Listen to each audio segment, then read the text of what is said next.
Em Marcos capítulo 9, Marcos, segundo livro do Novo Testamento, capítulo 9, versículo 2, é a história bonita que vai ao encontro de Jesus com seus discípulos. E 6 dias depois, Jesus tomou consigo a Pedro, a Tiago e a João, e os levou sós, em particular a um alto monte, e transfigurou-se diante deles, e as suas vestes tornaram-se resplandecentes, como em extremo brancas, como a neve, tais como nenhum lavadeiro sobre a terra as poderia branquear. E apareceram-lhe Elias e Moisés e falavam com Jesus. Bem, tem muitas revelações para nós.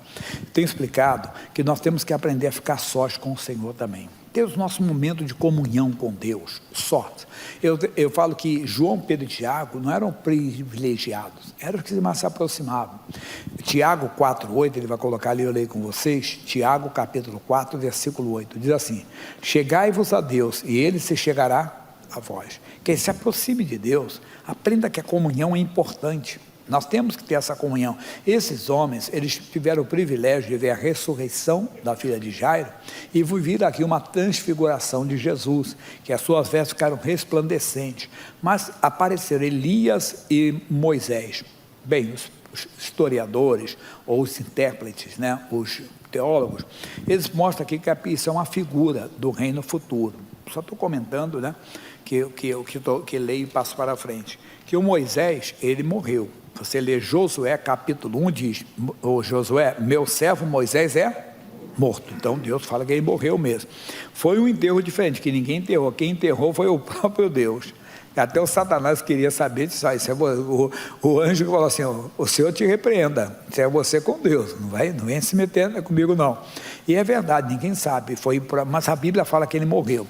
E o Elias, nós sabemos no segundo livro de Reis, que ele foi arrebatado. Se ele está com cabelo grande, se ele está comendo lá no céu, não sei, bem, não pertence a nós. Nós sabemos que ele foi arrebatado vivo, como Enoque. Então, aí os historiadores, o pessoal que estuda a Bíblia bem a respeito disso, estuda interpretações de textos bíblicos, chamadas hermeneutas, ele diz o seguinte: isso aqui é uma figura do reino futuro, é o dia da volta do Senhor, que a igreja vai ver Jesus assim, também resplandecente, né? Brilhando, que a igreja então está representando. Elias representa os que estão vivos no dia do Senhor, que serão arrebatados. Se fosse hoje, estaremos representando, quer dizer, então seremos arrebatados. Mas o Moisés representa aqueles que morreram, nós que serão então ressuscitados, terão esse encontro glorioso. Uma boa explicação, mas não vou entrar nesse mérito não.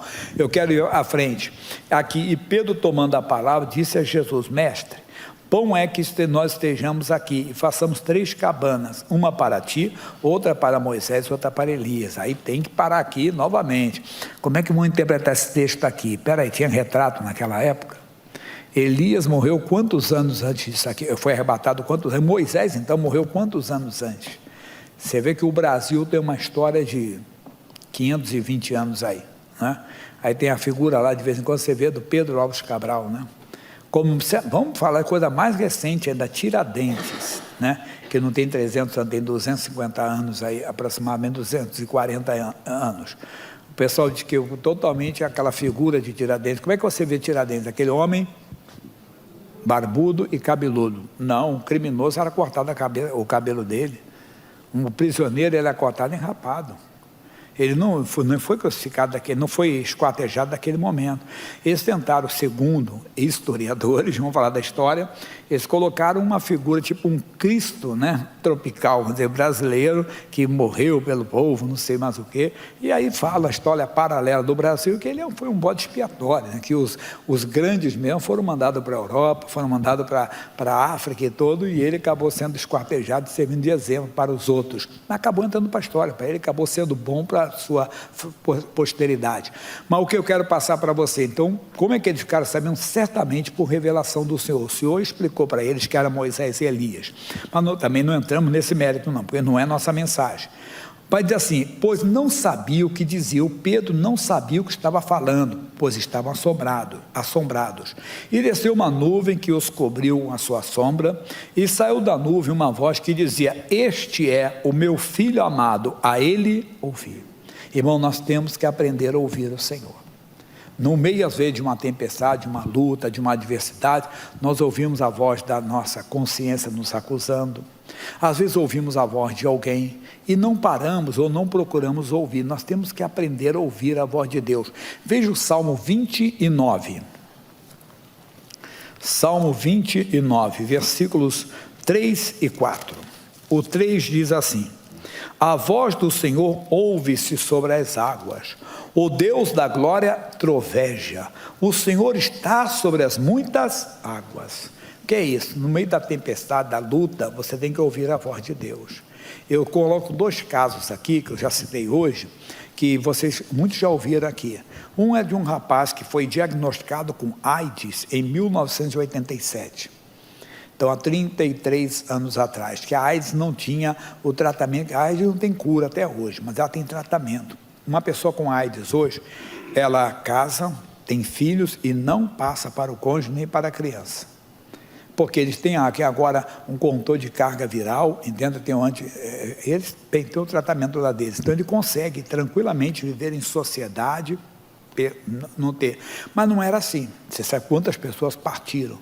Eu estava vendo a expectativa de vida de uma idética idêntica a uma pessoa normal.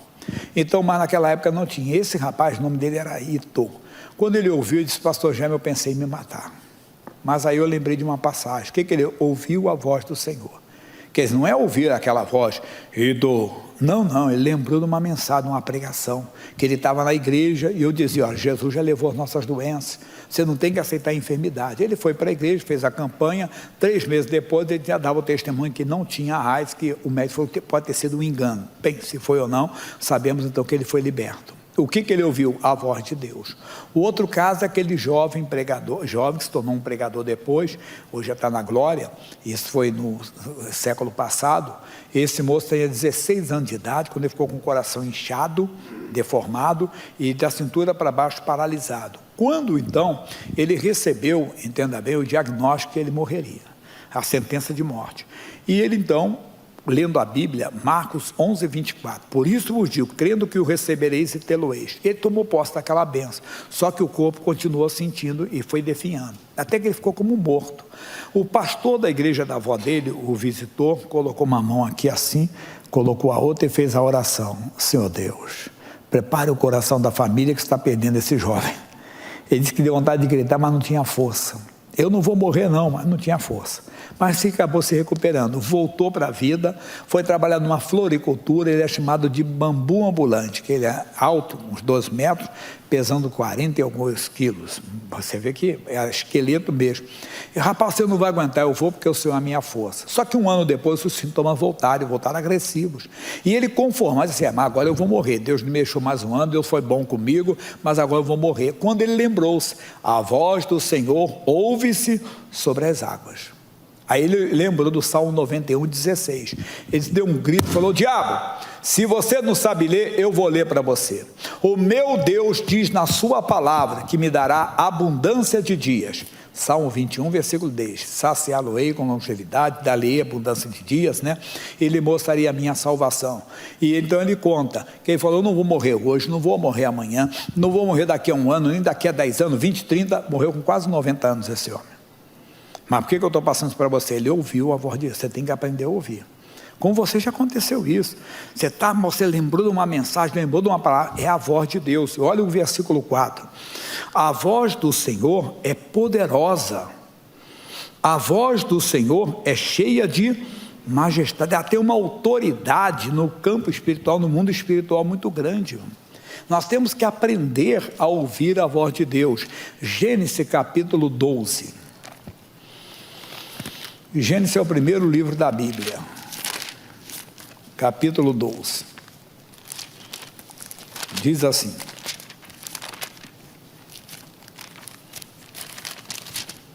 ora, o Senhor disse a Abrão: sai-te da tua terra e da tua parentela e da casa de teu pai, para a terra que eu te mostrarei, e far-te-ei uma grande nação, e abençoar-te-ei, e engrandecerei o teu nome, e tu serás uma bênção. E diz: e assim partiu Abrão como o Senhor lhe tinha dito. Meu irmão, vale. Ele deixou a casa no descanso, tudo formado, mas foi. Ô Senhor Deus, onde que é a terra? Não pergunta para Deus, obedeça. Deus nunca vai te levar para uma furada. Ele obedeceu, esse homem foi honrado por Deus. Ele aprendeu a ouvir a voz de Deus. Se tornou uma potência. Mais na frente, no Egito, queriam tirar a mulher dele. Deus não permitiu. Depois o sobrinho dele teve contenda com os pastores do gado de Ló e os pastores do gado de Abrão. Ele disse: eu sou de paz, pessoal. Nada de briga. Se vocês forem para a direita, eu vou para a esquerda. Se você for para a esquerda, eu vou para a direita. O sobrinho escolheu aparentemente o melhor. Não, Deus transforma a maldição em bênção. A terra que era pior se tornou a melhor. Abraão foi honrado. Abraão depois se tornou pai. Aí teve um momento da vida dele que ele saiu do plano de Deus, mas voltou rápido, e Deus fez dele uma grande potência, mas tão grande que é chamado hoje a descendência de Abraão. Isaac e Jacó, mas começa com ele, porque ele aprendeu a ouvir a voz de Deus. Às vezes nós ouvimos a voz de Deus assim, Daniel capítulo 1, versículo 8. Às vezes ouvimos Deus falando direto, e às vezes vem uma direção no nosso coração, que nós sabemos que é uma direção dada por Deus. Daniel 1, versículo 8. Diz: e Daniel assentou no seu coração não se contaminar com a porção do manjar do rei, nem com o vinho que ele bebia. Portanto, pediu ao chefe dos eunucos que lhe concedesse não se contaminar. Esse Daniel colocou no coração, foi Deus quem deu a direção, que ele tem que aprender a ouvir a voz de Deus. Ele chegou, imagine um banquete daquele, a comida do rei, ele poderia dizer: pessoal, estou bem, hein?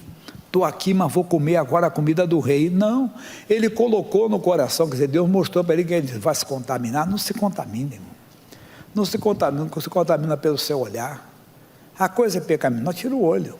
Não vai. Não se contamina. Não se contamina. Desculpe entrar nesse assunto, mas eu tenho que citar. Não se contamina com a política, irmão. Que tem de cristão se contaminando. Dá tristeza quando eu vejo, entendo, a pessoa discutindo, brigando, filho do diabo, não sei mais o que. Irmãozinho, a vontade de Deus é que todo homem seja salvo. Eu vou citar nomes, mas sem querer ofender as pessoas, só para explicar isso, tá? Ele diz assim: irmão, Deus quer que o Bolsonaro seja salvo, mas Deus quer que o Lula seja salvo também. Nós estamos orando pelo Bolsonaro, que ele é o presidente, mas quando o Lula estava como presidente, eu orava por ele também, que era o meu presidente. Hoje é o Bolsonaro, eu oro por ele, que é meu presidente. Se amanhã for a Dona Maria, eu vou orar pela Dona Maria, que vai ser a presidente do Brasil. Se for o seu Joaquim, eu vou orar por ele. Eu não vou me contaminar, irmão. Filho do diabo, filho do cão, tem que queimar no fogo. Irmão, você está contaminado, cheio de ódio. Deus quer que todo mundo seja salvo. Nós que somos cristãos, nós temos que trazer todos. A Bíblia diz que quando depender de você, tenha paz com todos. Mas o que mais você vê é cristão discutindo com os outros por causa disso. Pegando página, eu dou uma bronca quando eu vejo. Parece que sou nosso, não posso falar dos outros, mas falar do nosso pastor nosso, negócio de camisa de futebol, meu Mengão, meu Vascão, o meu Corinthians, meu Timão, não sei o quê. Para com isso. Não é errado você torcer não, mas cuidado para você, entenda bem, no caso do pregador então, porque eu sou pastor de corintiano, eu sou pastor de São Paulino, eu sou pastor de santista, eu sou pastor de palmeirense, eu sou pastor de vascaíno, de flamenguista, de cruzeirense, entenda bem, de atleticano, todo mundo, irmão. Então eu não posso me contaminar. Para outros pode não ser uma contaminação, para mim vai ser. Então, assim como Daniel falou, eu também senti no meu coração, não vou me contaminar com essas coisas. Eu vou pregar o evangelho, não vou. Claro, posso ter a minha visão, entenda bem, claro, tem que escolher, mas não podemos, posso gostar do esporte, que gosto, entenda, mas não vou. Eu sou pregador, não posso me contaminar. Cuidado para você não se contaminar. Daniel não quis o banquete do rei. Entrou numa empresa, todo mundo, você vê que todo mundo faz um negocinho lá para ganhar um pouquinho mais, mas é certo, não, mas todo mundo fala, mas eu não vou fazer, eu não vou me contaminar. Verdade. Uma amizade, um olhar de uma mulher, de um homem, um olhar meio esquisito para você, não se contamina, cai fora logo. Entrou alguma coisa na sua mente, não, eu não vou me contaminar. Ouça a voz do Senhor. Valeu para Daniel, valeu. Daniel capítulo 10, versículo 12. Daniel 10, 12. Capítulo 10, versículo 12. Então me disse: não temas, Daniel, porque desde o primeiro dia que aplicaste o teu coração a compreender e a humilhar-te perante o seu Deus, diga aí, são ouvidas as tuas palavras. Daniel foi honrado por Deus. Eu honro aos que me honra. Então, ouça a Deus, ouça a palavra de Deus. Eu tenho explicado para vocês que a comunhão com Deus traz confiança, traz segurança. Veja Provérbios 1,33, que eu cito bastante. Eu gosto muito desse versículo, me ajudou muito. Provérbios capítulo 1, versículo 33. Mas o que me der ouvidos, habitará seguramente e estará o quê? Descansado do temor do mal. Vá, é importante isso. Então, vá, se aproxime de Deus, ore, busque a Deus, se envolva com Deus, que é muito importante a comunhão. Quer dizer, passar a dar ouvidos à voz de Deus, à palavra de Deus, vai trazer uma segurança, uma confiança. O salmista do Salmo 73, versículo 8, ele disse assim, 73, 28. Lembra do início que eu falei que os três se aproximavam mais de Jesus? Que Jesus tinha 12 discípulos, bem próximos, né? Está lá, tinha o Mateus, tinha Bartolomeu, Judas Tadeu, Judas Iscariotes, entenda bem, mas esses três eram mais próximos, se aproximavam mais, quer dizer, ouviram mais o Senhor. Aí diz o capítulo 73, versículo 28, mas para mim, bom é aproximar-me. Para você também, meu irmão. Para mim se foi para o salmista, é para mim também. Se aproxime dele, quer dizer, para ouvir, para aprender com ele, para ser uma bênção. Se aproxime de Deus, vai fazer um bem tremendo. Você tem que ter essa vontade. O Salmo 63, ele diz assim, 63, 1 ainda. Ó Deus, Tu és o meu Deus, de madrugada te buscarei. A minha alma tem sede de Ti. Passa para nós, porque eu já quero ler o 42 agora, versículo 2. 42, versículo 2. O que diz? A minha alma tem sede de Deus, do Deus vivo. Quando entrarei e me apresentarei ante a face de Deus. É bom, meu irmão.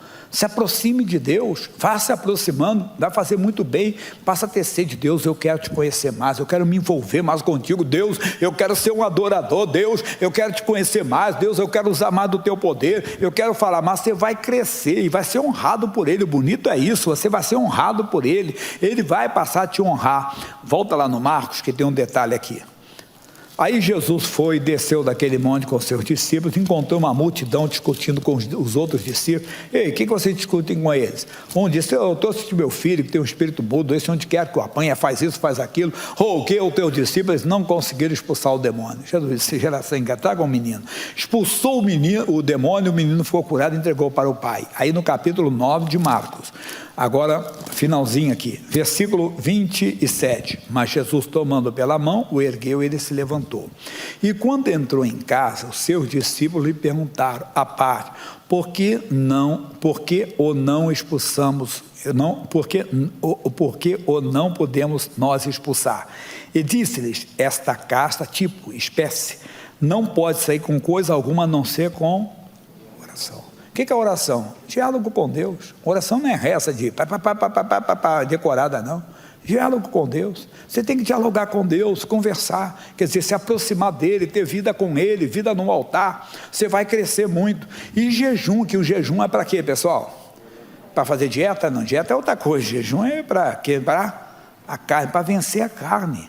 E às vezes a nossa carne está contaminada pela internet. Temos que parar um pouco. Não é pecado não, mas por favor, tem que parar às vezes. Não, eu não sei. A garotada nova diz, eu não sei como é que vocês viviam sem internet. Vivia muito bem. Vivíamos muito bem sem internet. Né? Internet é coisa de final do século passado, né? E início desse século. Cada vez vai crescer. Mas não vivíamos. Não tinha mais. Não sei. Às vezes tem que estar viciado naquilo. Tem que tirar um pouco. A própria televisão, às vezes, tem que verificar para vencer a carne, para se envolver com Deus, para buscar Deus. Não estou dizendo que é pecado na internet, não estou dizendo que você, às vezes, tem que vencer no jejum. Então, se você se aproximar, você vai ser honrado por Ele. Como o salmista diz, bom para mim é me aproximar do Senhor. O Davi, no Salmo 27, você conhece, ele disse uma coisa linda. Salmo 27, versículo 4, ele diz, uma coisa pedi ao Senhor. Qual, Davi? Fala para nós. E a buscar, ele tem que buscar. Que possa morar na casa do Senhor quando? Todos os dias da minha vida. Para quê? Como é que eu vou morar na casa de Deus? Não é morar aqui na igreja. é você todo dia estar em comunhão. Não é ser aquele filho que eu falei no início, interesseiro. Eu conto o caso de uma senhora, que eu não a conheço, foi por telefone, entende? Se o caso, tem muitos anos, que eu não estou falando a vida dos outros aqui, mas é um caso que pode ilustrar outros. Essa senhora tinha um filho, já casado, tinha a vida dele, e ela é uma senhora aposentada, tinha uma renda razoável, mas esse pastor Jaime, meu filho só me liga um dia antes de eu receber. E ele pergunta, mãe, tudo bem? Posso passar aí amanhã? Se passou no dia, ele nem liga se eu comi, se eu não comi, se eu estou vivo, se não estou vivo. Eu não ligo, pastor, para ajudar meu filho, netos, quer dizer, entende? Mas quer dizer, só aquilo. Será que nós estamos fazendo a mesma coisa com Deus? Não, é todo dia, Deus, eu estou aqui para te amar, para te adorar. Eu puxei essa época de pandemia, eu falei, vou pregar todo dia, já pregar todo dia, assim, rádio, mas pregando cultos. Eu prego 2 cultos na segunda e 2 programas de rádio, né, mais gravação de televisão. 2 na terça, mas para ontem eu viajei, o pastor me substituiu. Eu estava no Rio de Janeiro, mas voltei à noite, na fiz, deu para fazer a oração. Na quarta eu faço 6 cultos, mais os 2 programas de rádio, mais a coisa. Na quinta-feira, 2 programas de rádio, 2 cultos, mais a gravação também. Na sexta-feira, eu estou aqui em 6 cultos, mais 2 programas de rádio. Sábado, domingo, estou como missionário, mas com alegria. E agora, eu não posso ver só daqui, eu tenho que ter o meu momento a sós com Deus. Tenho que chegar lá, madrugada, onde você não está vendo, ninguém está, mas Deus está vendo, Jesus, eu estou aqui porque eu preciso de Ti, eu quero te conhecer mais. Ou eu só vim te adorar, Jesus, aleluia. Glória a Deus. Deus, olha para os membros agora, nesse momento pode estar alguém precisando de um socorro, quer dizer, eu tenho que viver essa vida, você tem que viver essa vida com Deus, todo dia. Aí Davi disse, mas para que, Davi? Para aprender no seu templo, e para contemplar a formosura do Senhor. Olha que lindo, porque no dia da adversidade me esconderá no seu pavilhão. O inimigo não vai te encontrar não, nada, esconderijo do Altíssimo, no oculto do seu tabernáculo me esconderá, e pôr-me-á sobre uma rocha, também a minha cabeça será exaltada sobre os meus inimigos. Não abaixa a cabeça não, nunca. Rapaz, eu estou sabendo da sua luta. Que luta você está? Realmente é uma luta grande, mas você também o seu Deus é comigo, Ele tem exaltado, Ele tem levantado a minha cabeça, não tem deixado eu abaixar a cabeça. Quantas lutas, quantas batalhas, mas não podemos abaixar a cabeça. Mas é doença que veio. Já teve um dia que eu falei, pessoal, eu falei até para o missionário uma vez, sou um pastor, eu fiquei aqui, assim, parece que eu ia cair. Se eu cair, eu vou cair aqui pelo amor à obra de Deus, eu não vou deixar de fazer a reunião. Não tenho para outros fazerem isso, foi uma determinação minha, entende?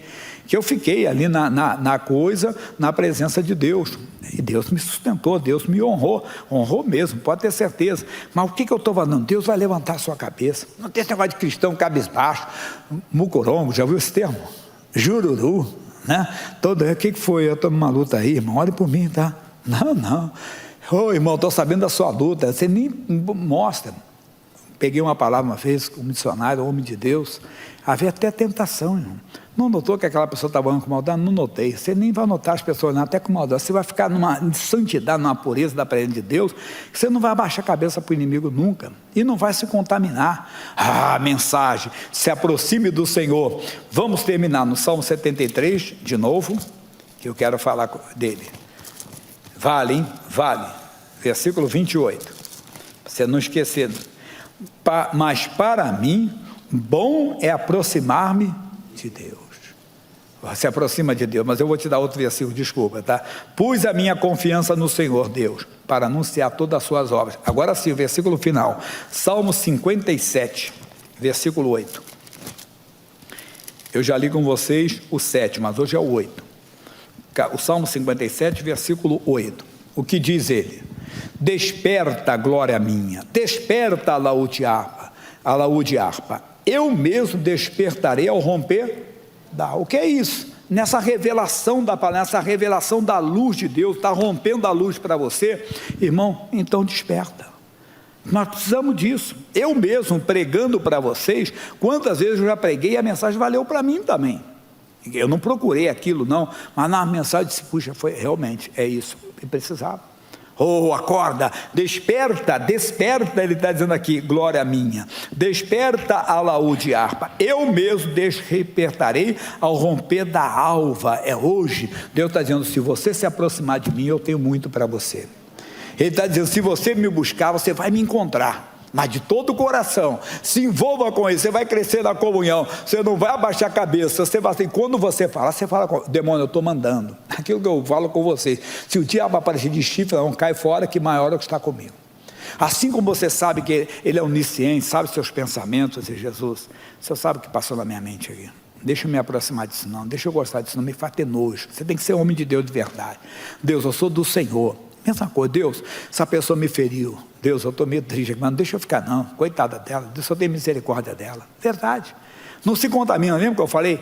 Política, as coisas. Não, Jesus, que esse homem seja salvo, que essas pessoas te conheçam. É isso. Não se contamina de maneira alguma, não deixe entrar. Mas você também não foi meio contraditório, você fica zangado quando vê. Não, eu fico pelo pregador e assim, rapaz, tem que despertar. Quer dizer, talvez eu não estou conseguindo passar para eles o que deveria de passar.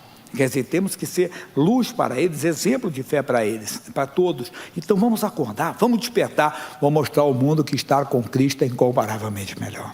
Se aproxime como Daniel, se aproxime como Abraão, vá, você vai ser uma bênção e a família será abençoada na sua fé.